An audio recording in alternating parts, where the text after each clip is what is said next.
Let's start out this lesson by going into our working folder and opening up 609_3402930.jpg from our friends at Photospin. Up to this point, look at what we've done.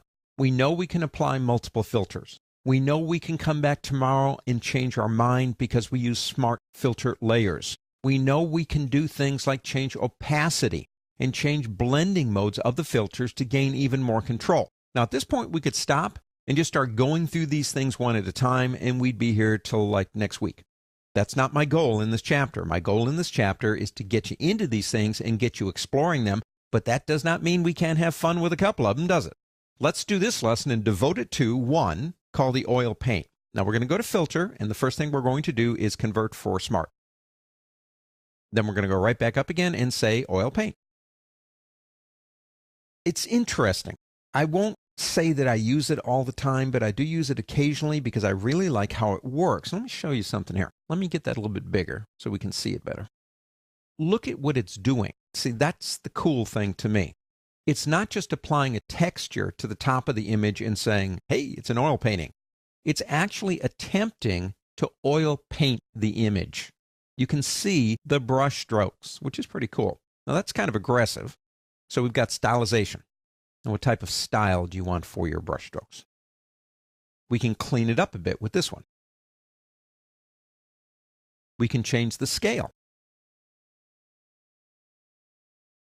This one actually puts in the bristles on the brush strokes.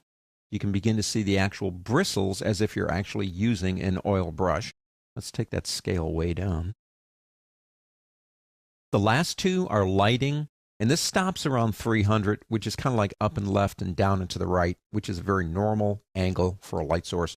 But you can change that if you want to. It always remembers the last thing you did. And then we can change the shine. Now, shine, if we take it all the way down, we lose the reflectivity of the oil paint and we get the image back. So we can come over here and actually add a little bit more. Just depends on how aggressive you want it to be. And usually the best way to figure out what a filter or anything does is to just play with it from both extremes. Let's say we like that, click OK. That's a very subtle effect until you make it bigger and you can begin seeing it. But don't forget the control that we have.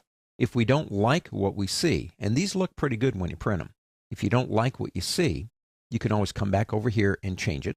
And number two, if you double click here, don't forget you can control things like opacity and even blending mode if you want to.